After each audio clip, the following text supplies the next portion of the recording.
Sekolah Menengah Atas Negeri 10 Fajar Harapan Banda Aceh kembali menggelar ajang kompetisi tahunan Paskal atau Parade of Art, Science and Religion yang ke-14. Ajang kompetisi itu bertujuan untuk menjadi wadah bagi siswa dan masyarakat secara umum guna menyalurkan bakat dan minat yang dimilikinya.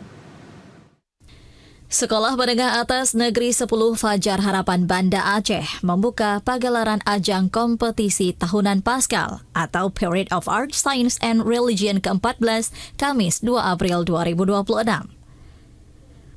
Kegiatan yang dilaksanakan hingga 6 April ini mempertandingkan dan memperlombakan 24 cabang baik bidang akademik maupun non-akademik yang juga diikuti oleh 1.324 peserta dari tingkat SMP MTS, SMA, MA, SMK, dan juga umum. Tidak hanya diikuti oleh peserta dari sejumlah kabupaten kota di Aceh, ajang Paskal ini juga turut diramaikan oleh peserta dari sejumlah provinsi di Indonesia.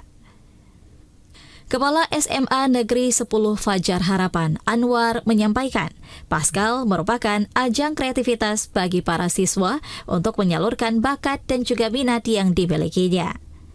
Ia juga berharap kegiatan ini juga dapat membangkitkan rasa percaya diri dan juga memperkuat karakter para peserta.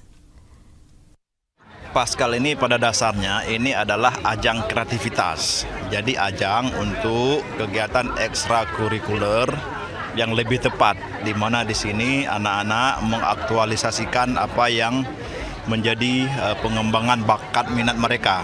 Ya, kepada para peserta kami harapkan semangat mengikuti lomba.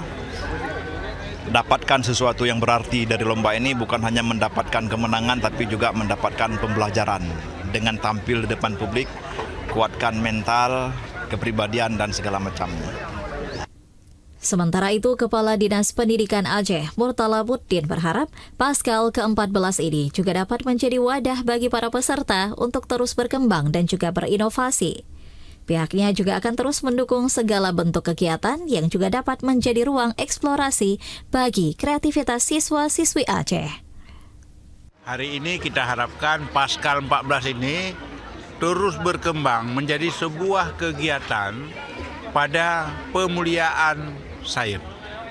Kita harapkan ke depan anak kita yang menjadi juara bukan hanya cukup membanggakan dengan juara, mereka menjadi penemu-penemu. Mereka menjadi orang-orang pembaharu. Mereka menjadi pemimpin-pemimpin ke depan yang lebih baik. Mengangkat tema hubungan Aceh Pahang dengan tajuk Syair Cinta Ateh Pedeng Kuasa, Tuuke Haba Niba Nanggro Pahangon Aceh Mulia. Perhelatan Paskal ke-14 ini menyampaikan pesan tentang pentingnya toleransi serta menjaga persaudaraan di tengah perbedaan budaya dan bangsa. Selain itu, tema tersebut juga dihadirkan untuk kembali mengingatkan generasi muda akan sejarah Aceh. Dari Banda Aceh, Tim Liputan TVRI Aceh melaporkan.